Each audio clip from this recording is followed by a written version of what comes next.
오늘 저희가 함께 묵상할 그 시편은 84편입니다.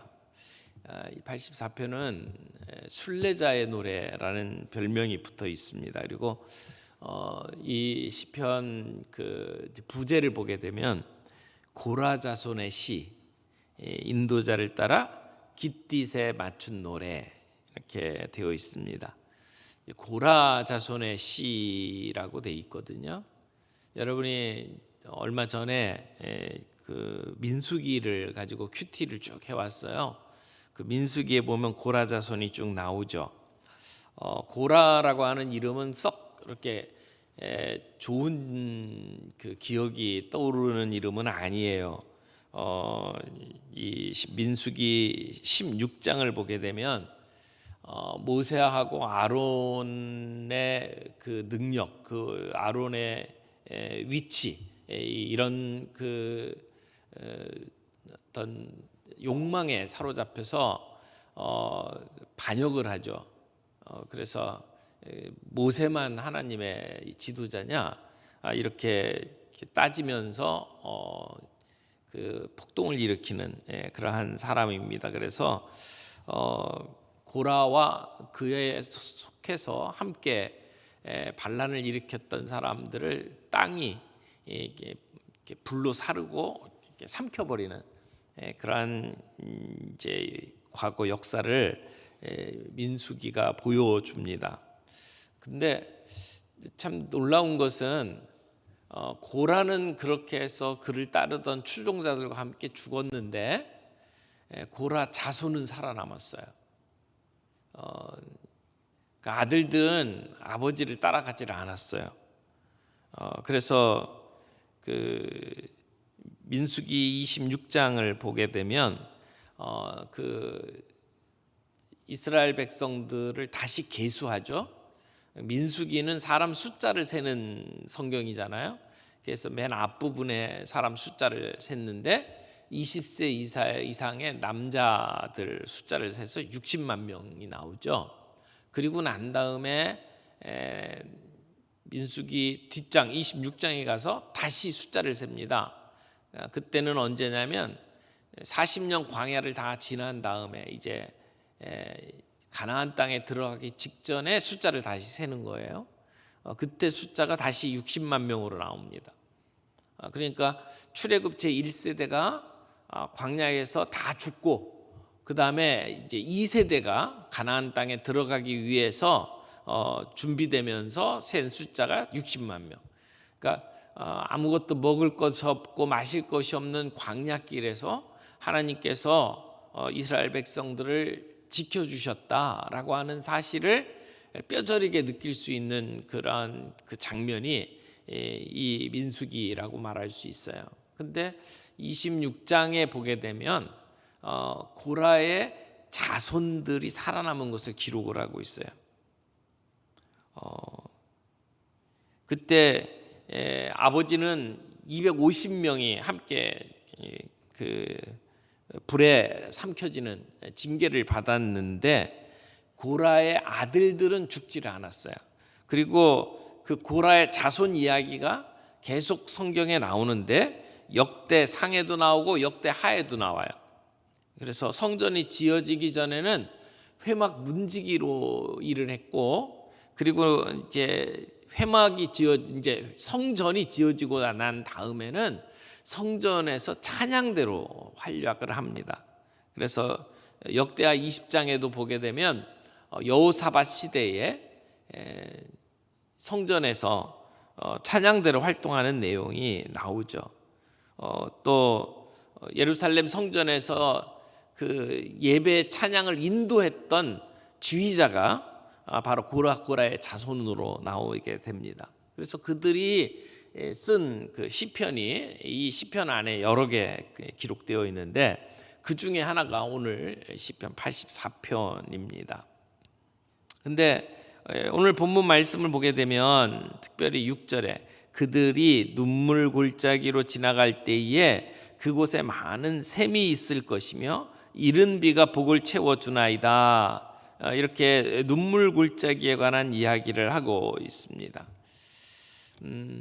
우리가 자주 부르는 찬송 중에 그 일본 분이 만들어서 일본에서 부르다가 우리 한국에 들어와서 함께 부르는 찬양 가운데에도 이 눈물 골짜기라고 하는 그 가사가 들어있는 찬양이 있잖아요. 이곳에 샘물이 솟아나 눈물 골짜기를 지날 때 머지않아 열매 맺히고 웃음소리 가득하리라. 꽃도 구름도 바람도 이렇게 부르는 그 찬양 있지 않습니까? 거기에도 눈물 골짜기가 나와요.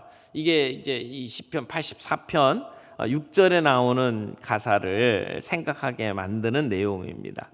근데 이 눈물 골짜기로 지난다, 통행한다라고 하는 이 말에 나오는 눈물 골짜기는 해석이 두 가지로 갈려요. 하나는 이 눈물 골짜기가 지명이다라고 이제 해석을 하는 분들이 있어요. 여기 나와 있는 그 눈물이라고 하는 단어가 박하라고 하는 단어거든요. 근데 이 박하 골짜기가 뭐 흰놈의 골짜기 뭐 이런 것처럼 박하 골짜기라고 하는 그 지명이 있었다라고 이제 해석을 하기도 합니다.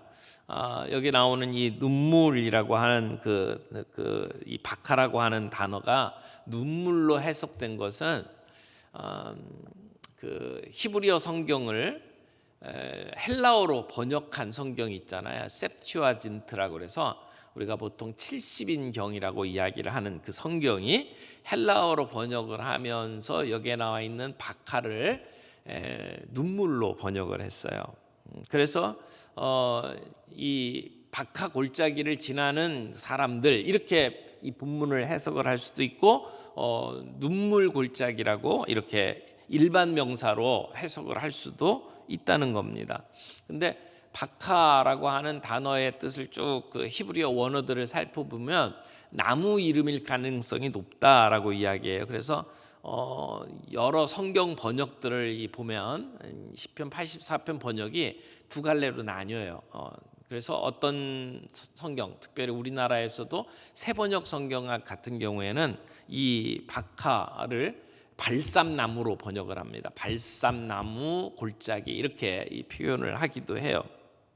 그래서 이 발삼나무라고 하는 것이 자라나는 땅은 굉장히 척박한 땅, 모래가 많고 메마르기 때문에 마른 골짜기다 이렇게 말할 수가 있다라고 이야기를 합니다. 그러니까 순례객들이 이제 예루살렘 성전을 향해서 갈 때에 그 마른 골짜기를 지나게 된다 이렇게 해석을 할 수 있다라는 거죠.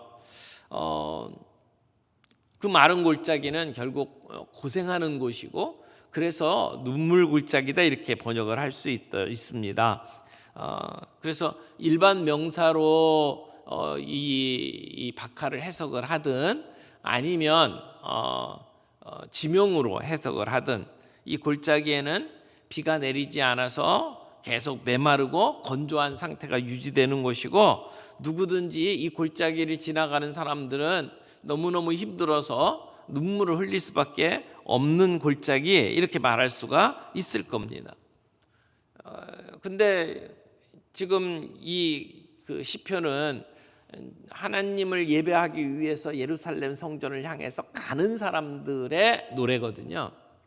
이것이 그냥 단순히 이스라엘 백성들이 시온산 예루살렘 성을 향해서 갈 때에 만나는 그러한 눈물 골짜기일 뿐만 아니라 사실은 하나님의 성, 우리를 위해서 마련해 놓으신 그 천국을 향해서 걸어가는 우리 모든 믿는 사람들이 인생길에서 만나는 메마른 땅, 그래서 힘들고 어려운 그 땅을 지나가면서 눈물을 흘리는 우리의 인생을 비유하는 찬양이기도 하다고 생각을 합니다. 그렇게 보면 이 눈물 골짜기는 우리 인생의 최대의 위기의 자리 또는 심각한 인생의 기로에 서 있는 그러한 모습을 보여주는 말씀이라고도 해석할 수 있습니다. 근데 우리가 분명히 기억할 것은 인생을 사는 모든 사람들이 이 눈물 골짜기가 있다는 겁니다. 예수를 믿는 사람이나 안 믿는 사람이나 누구나 이 눈물 골짜기가 있다는 거예요.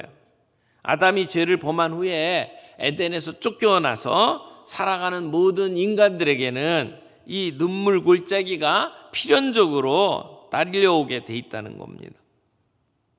우리 믿음의 조상이라고 하는 아브라함도 그의 생애에 수다한 눈물의 골짜기를 지나갔습니다. 기근을 피해서 이민 갔다가 자기의 아내를 그 지역의 왕에게 빼앗겼을 때에 아브라함의 마음은 아마 눈물 골짜기였을 거예요. 100세에 얻었던 아들을 모리아산에서 제물로 바치라고 하는 하나님의 명령을 들었을 때에도 아브라함은 눈물 골짜기를 지났을 거예요. 얼마 전에 우리가 창세기 말씀 살펴보면서 요셉의 생일을 우리가 살펴보지 않았습니까? 요셉 역시 수많은 눈물의 골짜기를 거쳐온 사람입니다. 형들의 음모에 노예로 팔려서 그래서 애굽에 가서 보디발의 집에서 억울하게 종살이를 할 때에 그의 삶은 분명히 눈물 골짜기였을 겁니다. 하지도 않은 일로 누명을 쓰고 감옥에 들어가 있을 때의 요셉의 삶은 분명히 눈물 골짜기였을 겁니다. 우리가 시편을 계속 공부하고 있습니다만 시편에 나오는 많은 시를 지은 다윗도 눈물 골짜기를 걸어온 사람입니다. 사울 왕에게 쫓겨서 그래서 늘 광야에서 굴속으로 전전하면서 지내야만 했던 다윗의 생애, 그의 생애는 눈물 골짜기였을 겁니다. 자기의 사랑하는 아들 압살롬이 반역해서 신발도 신지 못하고 도망갔던 그의 삶은 분명히 눈물 골짜기였을 겁니다. 우리의 인생이 한평생 늘 행복과 즐거움만 있는 것은 아닙니다. 하나님께서 우리들의 인생 가운데 이런 눈물의 골짜기가 있을 거라고 말씀을 하시는 거죠. 그때 우리는 결국 그 골짜기를 통과하게 되는데 그때 우리는 어떻게 사느냐, 어떻게 위로를 받느냐. 그런데 5절에 보니까 주께서 주의 백성을 눈물 양식으로 먹이시며 다량의 눈물을 마시게 하셨나이다, 이렇게 얘기해요. 우리가 5절 말씀 그대로 읽으면 주께 힘을 얻고 그 마음에 시온의 대로가 있는 자는 복이 있나이다.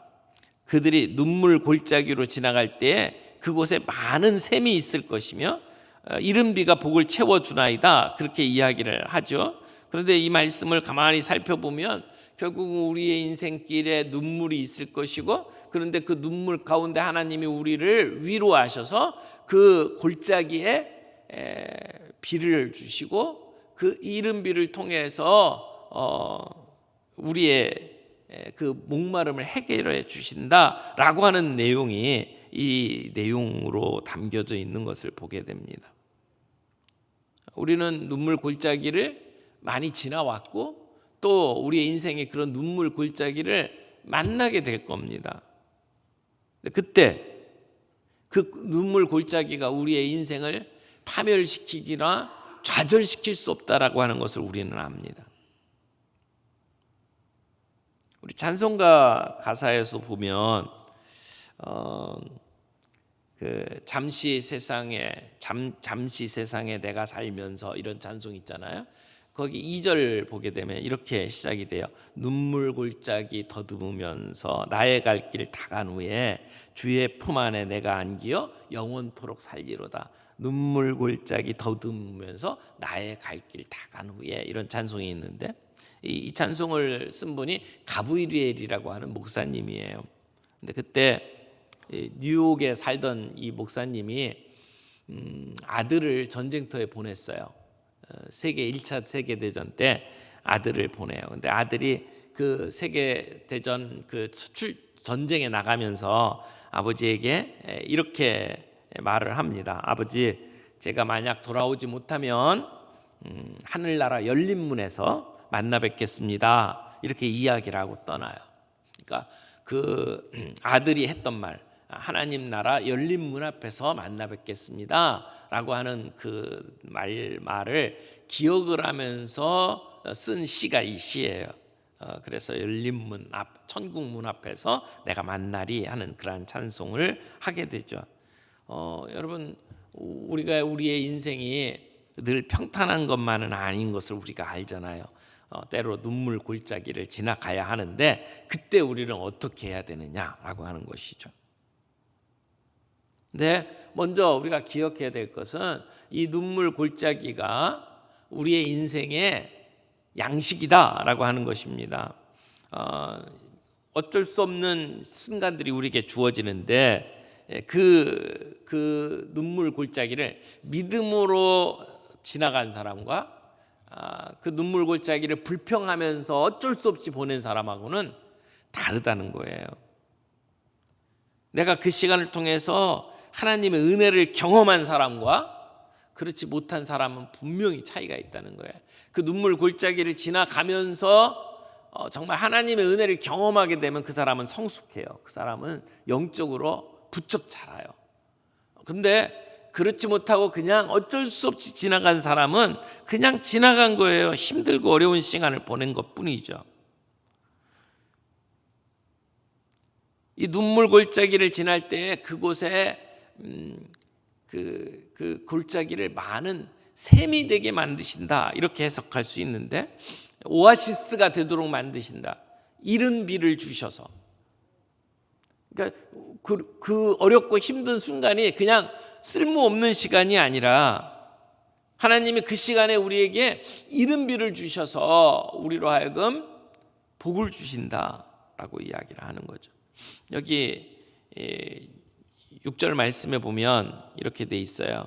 그곳에 많은 샘이 있을 것이며 이른 비가 복을 채워주나이다. 근데 이 복을 채워준다라고 하는 이 복도 두 가지로 해석이 돼요.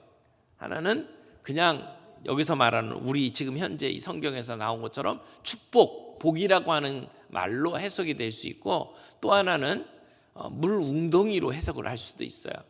이 고대 히브리어가 이게 사실 해석하기가 쉽지가 않아서 이런 해석도 나오고 저런 해석도 나오는데, 근데 눈물 골짜기, 이렇게 메마른 골짜기를 지나가는데 근데 하나님께서 이른 비를 주셨다, 그러면 거기에 웅덩이가 생긴다, 이렇게 해석을 하는 게 이게 합당한 해석일 수 있다고 생각을 합니다.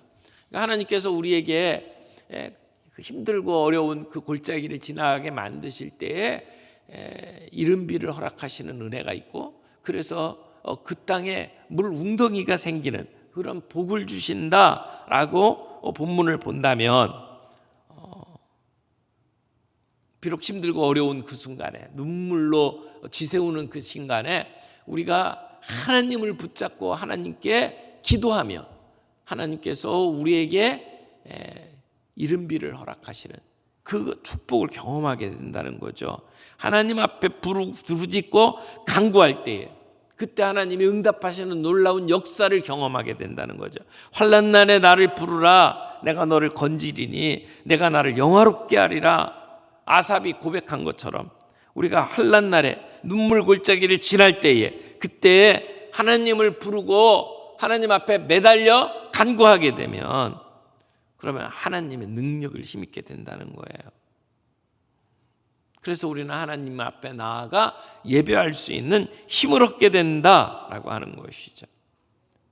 여러분, 우리 순례자들에게 메마른 땅을 가게 되면 그곳은 우리의 눈물의 골짜기가 될 수밖에 없어요. 그러나 그 눈물의 골짜기는 하나님을 만나는 자리가 될 것이고, 그곳은 하나님의 능력을 경험하는 자리가 될 것이고, 나를 먹이시는 하나님의 양식이 되는 자리가 될 겁니다. 그래서 우리는 그 순간에 하나님의 넘치는 사랑을 깨달을 수 있게 됩니다. 하나님께서 우리를 어떻게 사랑하셨습니까? 우리가 죄인 되었을 때에 그의 아들 예수 그리스도를 십자가에 못 박혀 죽게 하심으로 말미암아 하나님이 우리의 사랑을 확증해 주셨다라고 이야기를 합니다. 그러니까 하나님의 사랑을 바라볼 수 있는 사람, 눈물 골짜기에 하나님의 위로를 경험하게 될 겁니다. 하나님은 우리에게 좋은 것 주시기를 원하시는 하나님이시잖아요. 그 주님의 선하심을 믿고 우리가 그 힘든 시간들을 지나가게 되면, 그러면 우리는 힘을 더 얻게 되고 믿음의 승리를 경험하게 될 겁니다. 오늘 말씀 맨 마지막 절 볼까요? 7절 그들은 힘을 얻고 더 얻어 나아가 시온에서 하나님 앞에 각기 나타나리이다. 비록 눈물 골짜기를 지난다 할지라도 그곳에서 하나님의 능력을 경험하게 되고 그리고 힘을 얻는데 더 얻는다라고 이야기를 하죠. 여기 눈물 골짜기는 시편 23편에 다윗이 얘기한 음침한 사망의 골짜기다 이렇게 말할 수도 있을 거예요. 사망의 음침한 골짜기가 우리를 가로막는다 할지라도 우리가 그곳을 그 하나님의 선하심을 믿고 하나님을 붙잡고 의지하면서 걸어가게 되면 우리는 더 힘을 얻는 믿음의 승리자가 될 수 있다는 겁니다. 오늘 이 새벽에 함께 나와 기도하는 저와 여러분들이 때때로 만나는 그 눈물 골짜기를 그렇게 하나님을 붙잡고 의지하며 부르짖음으로 하나님의 위로를 얻는 저희가 되기를 바랍니다.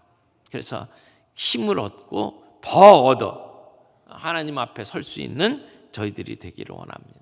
시온산 예루살렘 성을 향해서 걸어가는 순례자들이 때로는 그 힘들 메마른 골짜기를 지나가고 그래서 눈물로 주님 앞에 나아갈 수 있지만 그러나 하나님이 부어주시는 그 이른 비의 은혜를 통해서 힘을 얻고 더 얻어 결국은 시온산 예배하는 자리에 설 수 있는 것처럼 오늘 저희들이 하나님 앞에서 그런 은혜들을 누리면서 주님 앞에 예배하는 자로 설 수 있는 저와 여러분들이 되기를 바랍니다.